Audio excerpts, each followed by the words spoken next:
हाय सांगने जय जगन्नाथ केमती अच्छी आज चलतु करवा कलर पत्र बड़ा कलर पत्र बड़ा शुणी टे अद्भुत लगला कि सेमती किसी ना कलर पत्र बड़ा देहपाई बहुत भल होता है।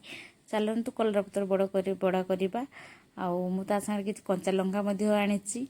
बाड़े होता तो से नहीं आसिली देखो मुझे छोट छोट कर कलर पत्र काटी नहीं सांगे पियाज टे रसुण छेची पकई हलदी गुंड लुण आउ करी पाउडर जीरा पाउडर जहाँ थिला मु सब मसला पकई दे गली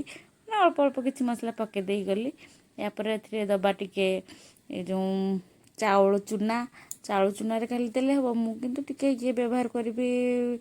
माने कॉर्नफ्लावर मो पाखे थी अल्प टे कॉर्नफ्लावर यहाँ जो देली आप भावुं कि एटा हूँ मु खाइबापी घरे रखी थाए जुआणी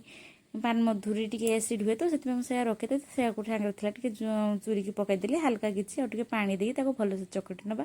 चकटी नहीं बड़ा भाया छाणा कढ़ई गरम कर नेली टे हाल्का तेल देली बेसी तेल छाणबार ना हाल्का तेल दी बड़ा भाया करनबा कलर पत्र देहपाई बहुत भल होता है समस्त जानी एमती एमती कर छाणी नौ घरे एगा ट्राए कर देखिए बहुत भल लगे आपण मानक लगुव जे पिता लगुच कि कौन पिता जमा भी नहीं पूरा बहुत बढ़िया लगुच मुझे पिता खाऊ नी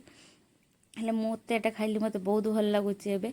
आपने घरे ट्राए करूँ बहुत भल लगे यहाँ प्रथम करुच्ची मो पुओ कारण ये लंका पड़नी या आम जो कर कचा लंका देकी काटिकी पकईदेवी जेहेतु लंका खाइनी तो तापाई मुझे करुच्ची तो सी बहुत मजारे खाइब आपण मैंने देखिपारे से बहुत मजारे खाइब जब पिता लगता तो जमा भी खाई न था तो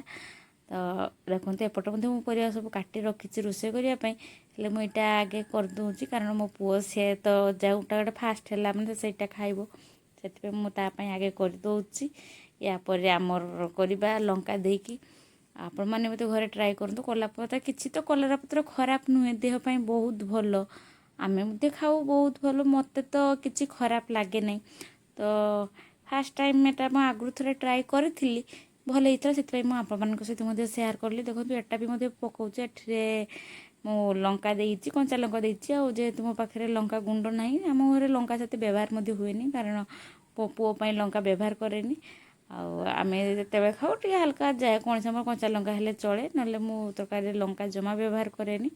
आए टे लंका नदेले भल लगे से मुझे कंचा लंका काटिक पकईदेली से आम घर लंका गुंड ना से धला धला पड़े आप चाहिए लंका गुंड देपारे मु लंका गुंड छाड़ी आ सब किसी मसला पकई था देखो मुझे करी मो पुओ से खाई खाई सब खाई सारानी आती रखी देखो से केते मजारे खाऊँ कहते खाइबार आपने जापारे पिता जमा लगुना आमती लगला निश्चय जनइबे। Thank you.